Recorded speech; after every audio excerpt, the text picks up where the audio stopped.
What if you finally had all the time you never knew you needed, and quicker than closing a book, it was all shattered? Wonder with us.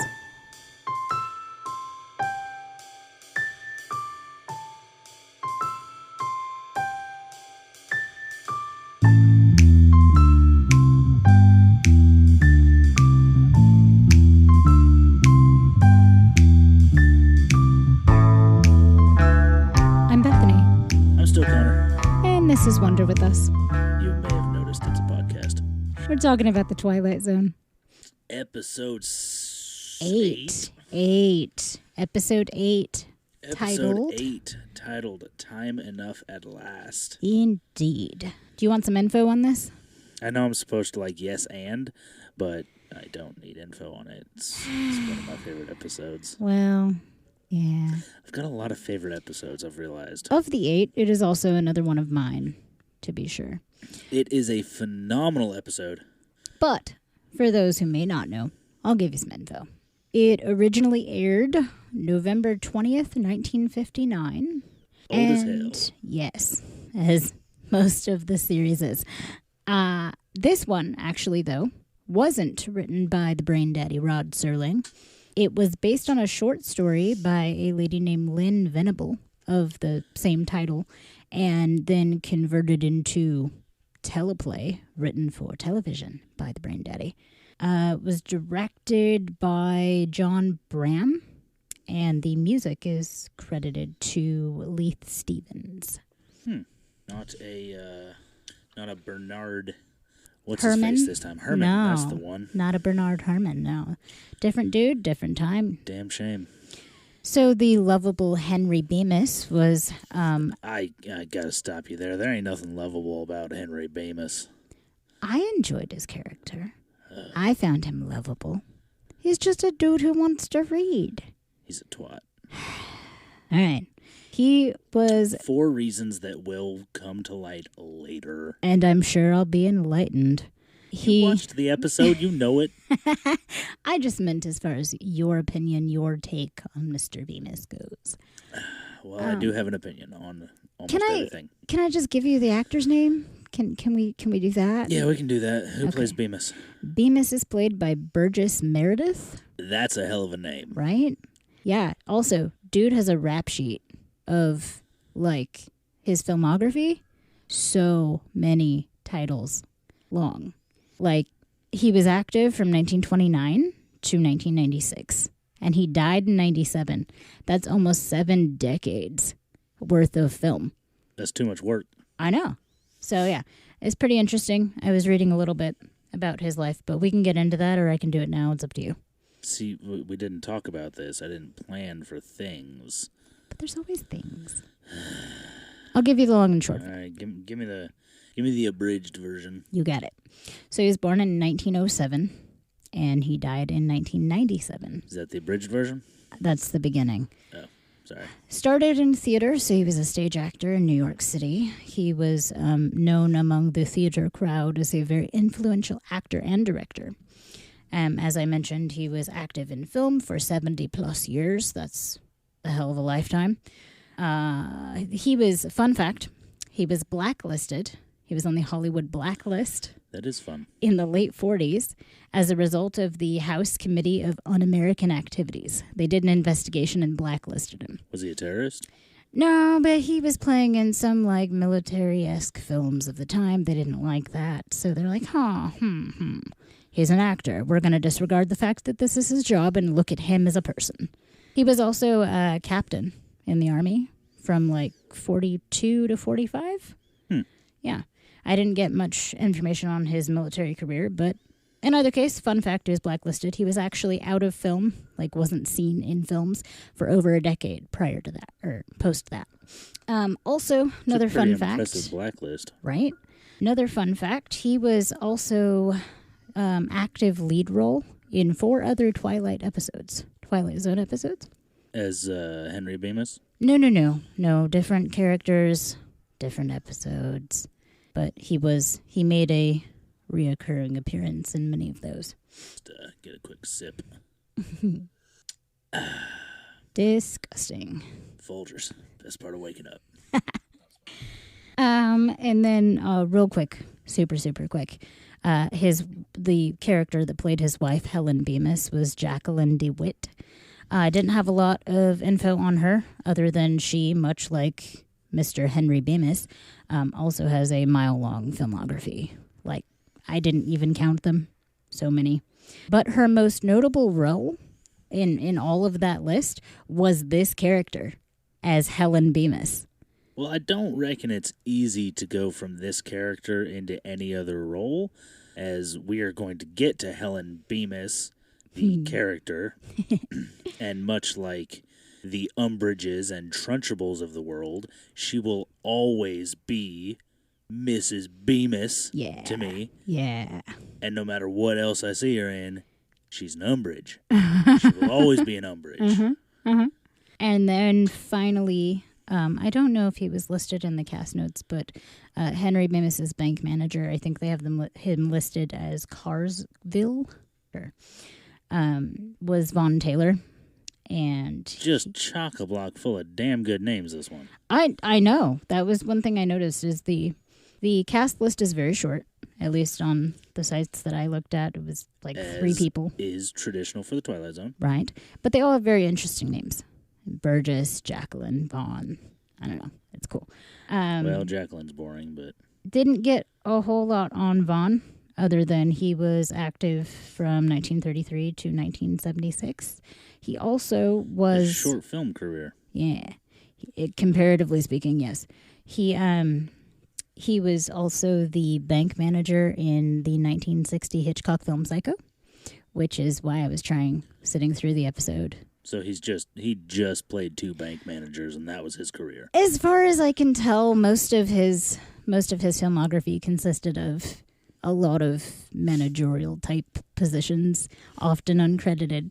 But yeah, that was interesting. One more note, and then I'm done with the notes here of Burgess Meredith. He won an Emmy in 1977. He also won the Saturn film twice, in 79 and 82. Won the what? The Saturn Film Award. It's for science fiction and horror, and it had a couple other titles. It was a specific genre of film that they gave awards for that was not Emmys or Oscars.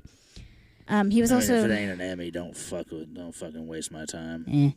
He was also nominated for 2 Oscars. Ended up with 6 wins and 5 nominations on the entirety of his career.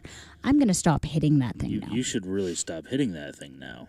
That's it. The entire left side of the table is open. I know. I talk with my hands. You talk with a hand, your right hand, against your mic stand. Sitting on the right. All right. Let's get into the episode, shall we? If we must. So, Time Enough at Last opens with a panning shot across a very just absolutely boring bank.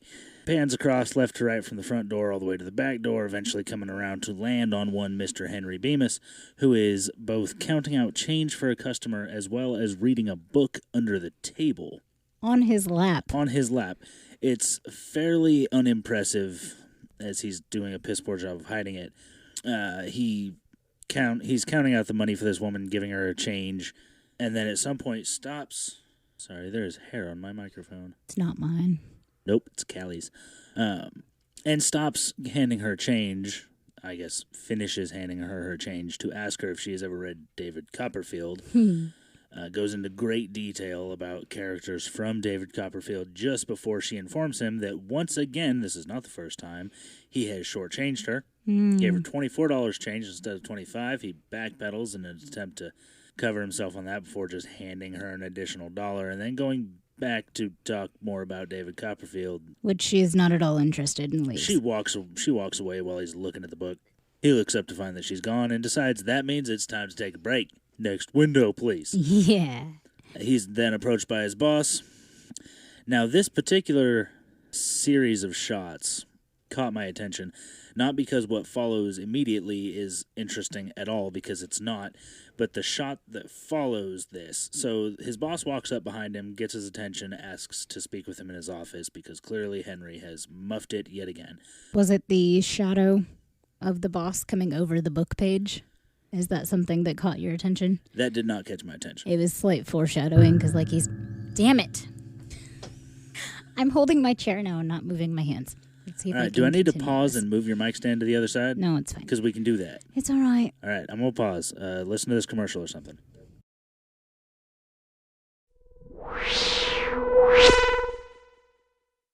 So no, the shadow on the book didn't catch my attention.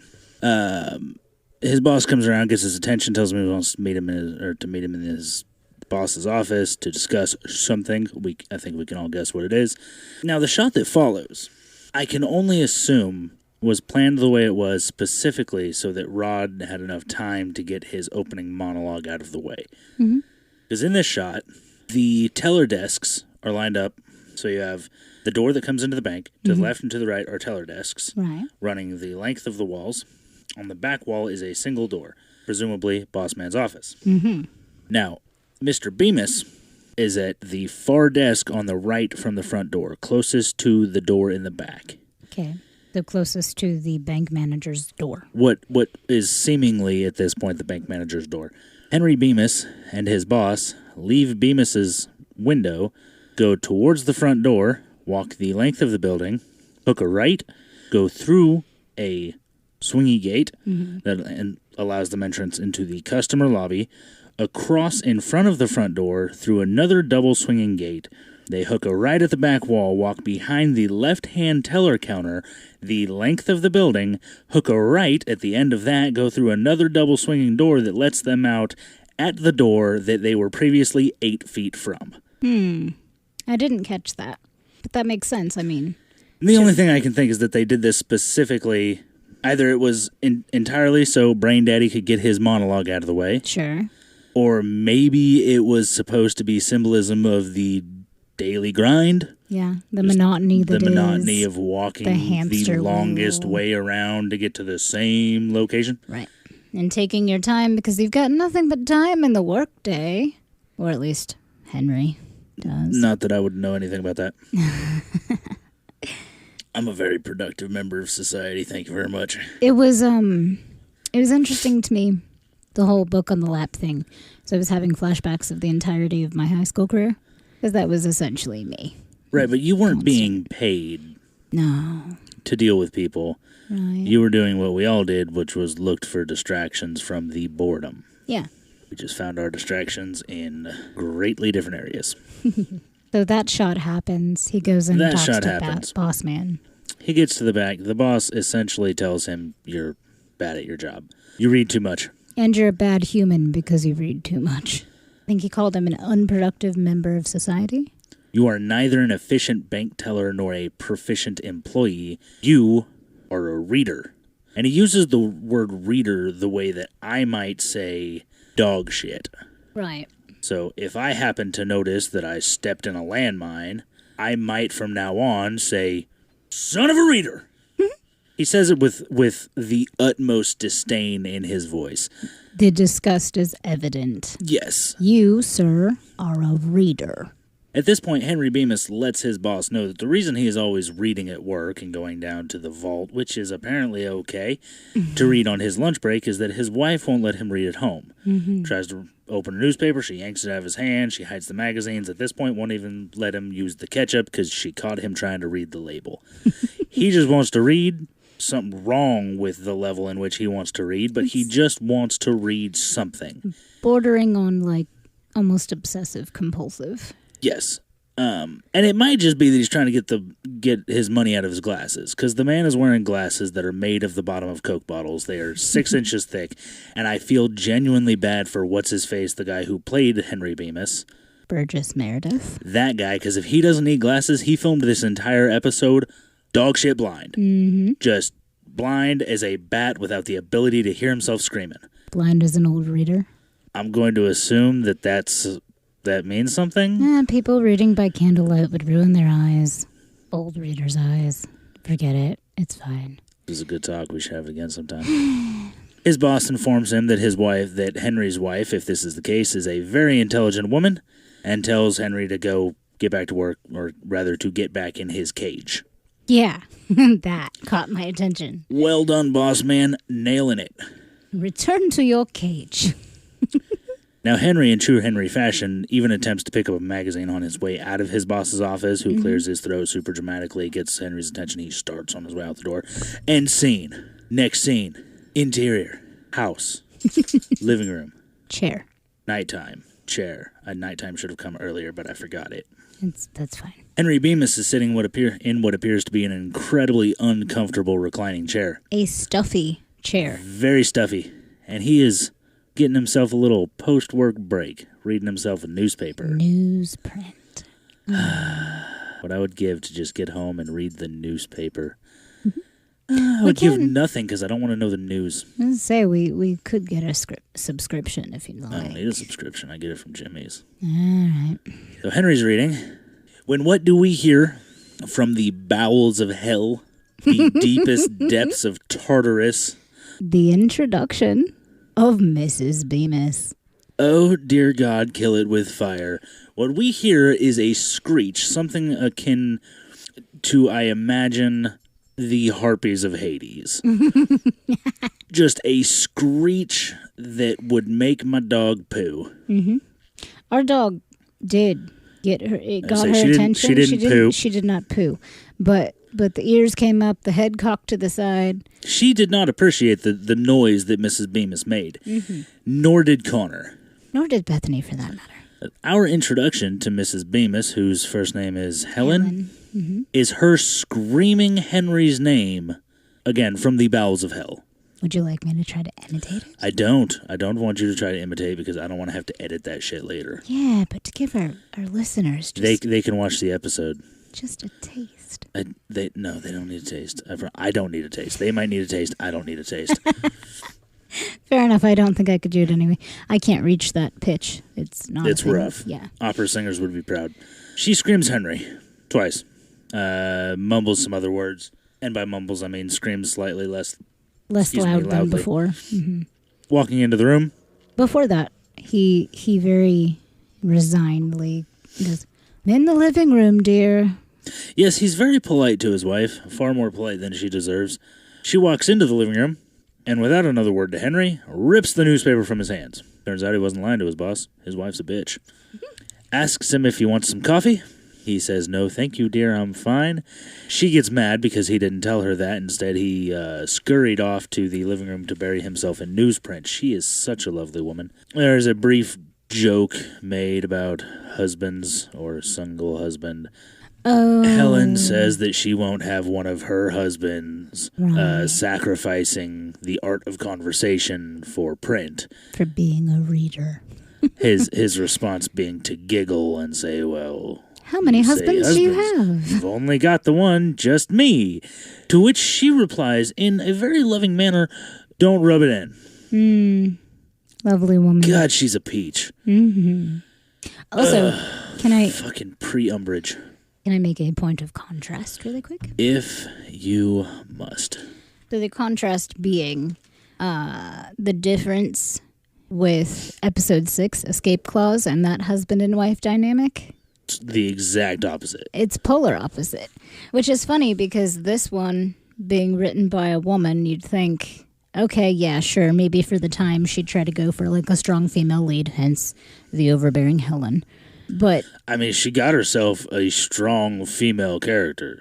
But she is strong so like difficult. my gym bag is strong. It's not a good strong. No, it is the type I think that the society of the time would be. That's why. That's why we have the roles in place the way we have them, because of women like her. You don't get to pawn that blame off on us. I'm just saying it makes sense in my brain. You are coming up with arguments for shitty men. You are just helping the shittiest of the penises out there. No. At least not intentionally. I just when I see things that are glaringly obvious, I can't help but to shed a little light on that. Well, what I would like to point out that what is glaringly obvious so far is that the Twilight Zone likes to play on bad marital relationships. Yeah, that we can agree on. And maybe that's because that's what they had to go on at the time. I don't know. Sure. Well, they didn't want to play into the whole movie magic of, hey, it's all marital bliss. That's what I appreciate about Rod Serling is like he was real. Brain daddy. She tells Henry they're going to play cards at somebody's house. He seems unhappy. She wants him to change his shirt. He says he's going to do it. He'll be on time. Helen leaves the room. Mm-hmm. Henry got himself a little plan. Not a good plan, but he got himself a plan. He reaches under the seat of the chair he was previously sitting in, elbow deep. Into the cushion, to remove a small, delicate paperback book. Yeah. We'll find out what that is here in a second. He gently places that into the inside pocket of his jacket before putting his jacket on, not, in fact, changing his shirt to his wife's request. Did he turn it inside out, his shirt? No. Before he put the jacket on? He didn't take his shirt off. Oh, okay. I thought he might have turned it. Maybe that was something in my head. I don't remember. I wasn't paying that close of attention to him putting his jacket on. He may have just turned the shirt inside out. I mean, hey, that's a thing. So, hides the book in his pocket. Helen is waiting for him at the door as he leaves the living room. Mm-hmm. Impatiently and knowingly, as she knows immediately that there's something in his pocket, and she asks him what it is. Henry? Like a child. What have you got there? And Henry plays dumb. Mm-hmm. Henry does what any good person does when they've been caught by their significant other doing something they think they're not supposed to be doing, and that is he plays dumb. I don't know what you're talking about, Helen. Oh, how did that book get in the pocket of the jacket I just put on? He's not good at playing dumb, but he plays dumb, and it's the only play he's got. He plays dumb adorably. Agree to disagree. Whatever do you mean? So we find that this is a book of modern poetry. Oh. I've got one of them. I love it. I think you gave me that one of them. Uh-huh. Now we see a new side of Helen. Momentarily. As she asks Henry to read. And he responds with, me? Read? Out loud? He seems very excited and nervous by the opportunity. And his wife seems genuinely interested to have this art, have this moment of sharing. Of connection. This moment of connection with her husband. Just this brief moment of share this thing you're interested in. Mm-hmm. Share this with me. Let us be a couple. Let us share in this moment. It's a very beautiful moment between the two of them. So Henry opens the book to read, to find that every single page has been scribbled on with what I can only assume was a child's novelty pencil. And cut out. Didn't she cut pages were missing? Not yet. At this point, we see that the pages have been scribbled on, covered in, just absolutely defaced this book of modern poetry. And he was so excited listing off all of the poets He was so excited to have this moment. He doesn't get this moment. He does not immediately assume that Helen did this. He, in fact, asks Helen who did this. She admits to doing this fairly quickly before taking the book from Henry's hand and ripping the pages, essentially calling him a filthy reader. Now, Henry looks like he's about to cry. I feel like I'm going to cry just hearing you retell it, and we just watched it. It makes me so sad. Henry held it together, and so can you. He drops down to his knees, picks up the discarded pages, crumples them just with no respect whatsoever, because let's be honest, that book's done, stuffs them back into the book, crumples them, end scene. Mm-hmm. Isn't he sitting on the floor with the bits of crumpled paper like clutched to his chest? Yes, he is. But we've ended the scene. So sad. We've ended this. We've ended the scene. You can't cry. The scene's over. Okay, let's move on. What we have learned so far: Henry Bemis is a reader. He loves modern poetry and really anything in print. And his wife is an evil tyrant, dictator, Nazi, whatever you want. Book defacing tyrant. New scene. Interior. Daytime. Approximately noon. We're in the bank. We see Henry Bemis as he places the "Next window, please" sign in his door. It's lunchtime. It's a super convenient way to get people to not talk to you, even if it isn't your lunch. Isn't it? I kind of want to get one just to put in the window of my crane. I just have to close my door. It's a little more convenient for me. That's fair. Henry opens a filing cabinet next to his teller's window, removes from it a brown paper bag and a book and a newspaper. Because guess what? It's lunchtime. Mm-hmm. Henry heads down to the vault, taking the shortest route, not the stupid long route that has no purpose. He enters a door that appears to be the door to what was previously the manager's office that now takes him downstairs to the vault. Didn't he go through the swingy door Like from the teller's booths, went through the swingy door and then down a set of stairs. Did he go through that door, though? It's the only other door in the room. Oh, I didn't catch it. I'm not going to comment. Continue. You've already commented. Just shit-stomped my flow. I'm right sorry. into the floor. I'm sorry. I was flowing. Like a Bemis river. Oh, dear. Like tears from Bemis's eyes. Yeah. Or hate from Mrs. Bemis's everything. Sorry, continue your flow. He goes down the stairs. He enters the vault, happily sits himself against the wall of the vault, eats his lunch, reads his book. When he finishes his book, he places it on the floor and picks up his newspaper. He's not done reading. Super chipper. He's super chipper. He's so happy. He's getting to read on his lunch break. At this point, I assume he's about 4 hours into his lunch break, just based on the size of that book. Yeah. Opens up his newspaper, and we got ourselves a glimpse of the front page. H-bomb. Uh-oh. Capable of destroying cities. Not relevant at the moment, as he's in a bank vault and he's at work and he's reading a newspaper, and this is the 1950s where that's a concern. But foreshadowing. Not great foreshadowing, as 2 seconds later there appears to be an earthquake in the vault. The camera is shaken in such a way that it appears that somebody has just kicked the dolly that it is on and has attempted to tackle it back into focus. Bemis loses his balance. He falls unconscious. And then he wakes up. He wakes up in the vault. Disheveled.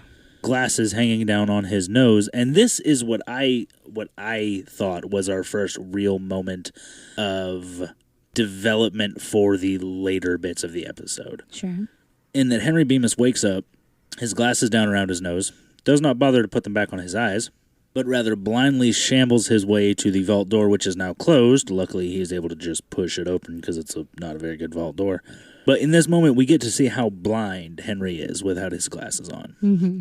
Can't see a thing. He gets the vault door open, and we get one brief shot through his eyes without his glasses on. It's a blur of nothing. The world is disappeared into blurry lines. Blur. It's a blur of blur.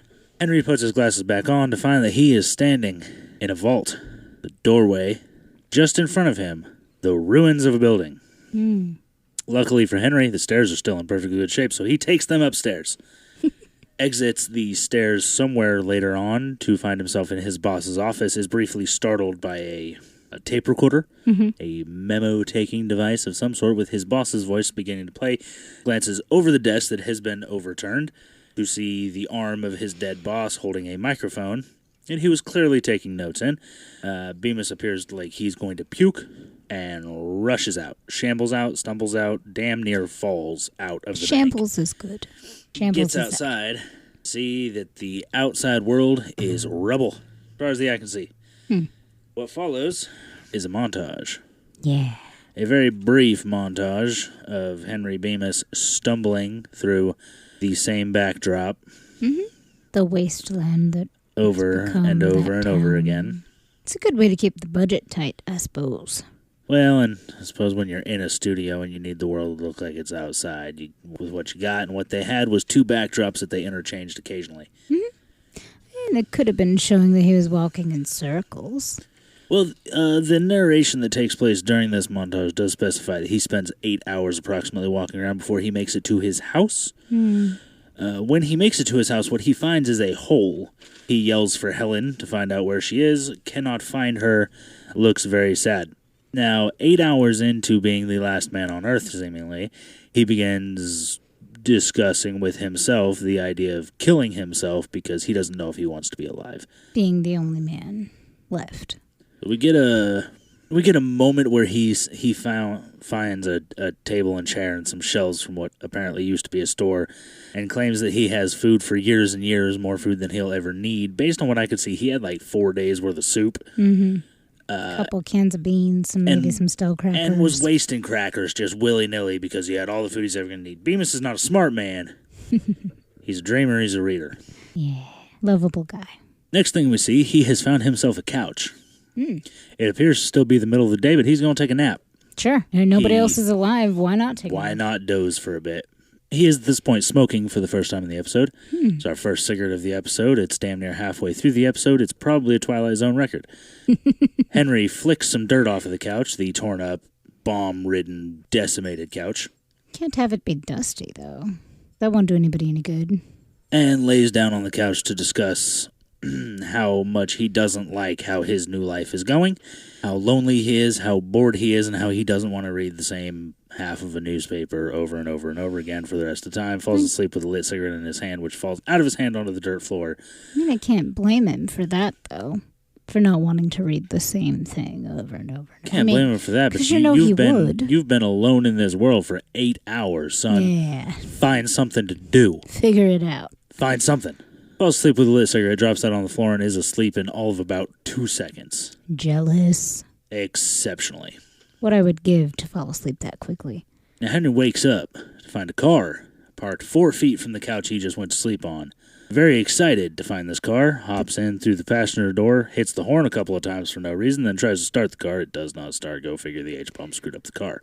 The car that we didn't see previously when he laid down on the couch? We did not, but the camera was pretty tight on the couch, and it panned over when he saw the car after waking. The implication may have been that it was supposed to be dark when he went to bed, and they just didn't have a way to really replicate that with studio settings. I don't know. I wasn't there. Fairly certain. My dad wasn't even more than a glint in his dad's eye at that point. We see the studio backdrop again as he's walking. It's the same backdrop. It's a little closer this time, which I think is supposed to signify that he has... Signify? Yes. Signify. I like it. I believe is supposed to signify that he has been walking for some time. He comes across a sporting goods store after falling over a boulder. Yeah. It's half as big as him, and somehow he runs into it despite his glasses. Maybe all the more reason for them. Can't see without them, can only see a little with them. Perhaps, I don't know. I've heard that the Coke bottle glasses would mess with the peripheral vision and whatnot. Like it would screw up depth perception. I don't know, I've never worn them. Depth perception and periphery are two fairly different. Yeah, but I mean, if your glasses are 6 inches thick... Well, I mean, you're not going to have any vision in your periphery that's not covered by the glasses, so I suppose that could be an issue. But he walked directly into the rock. It was a rock that was as tall as his chest, and he ran into it with his knee and fell over it. It looked like it took effort. I don't like Bemis.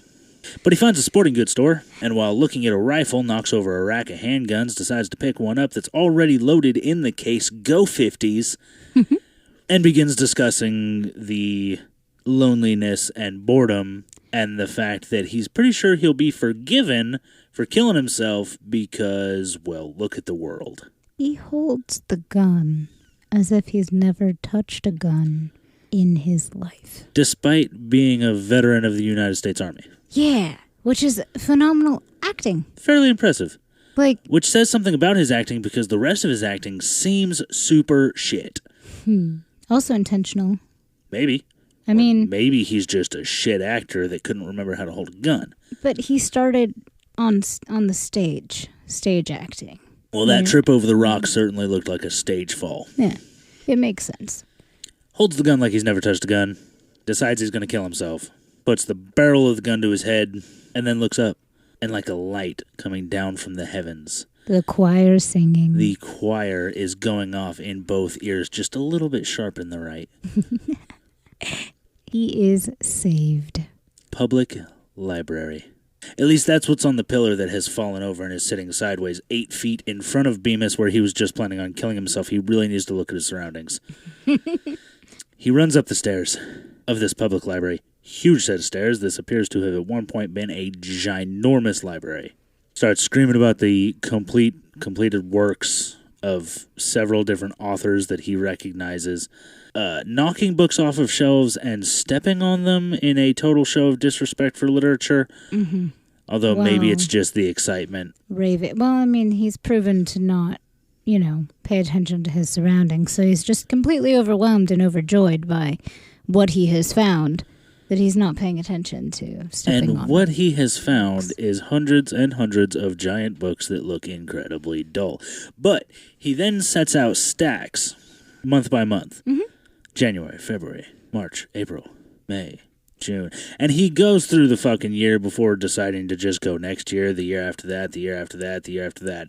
I believe in the end he had 6 years worth of books stacked on the steps of the library. They were also stacked by author and genre. If you say so. I didn't catch that. If I remember something, he was talking about the completed works of Shakespeare and so on and so forth. Like, each of those things. Nerd.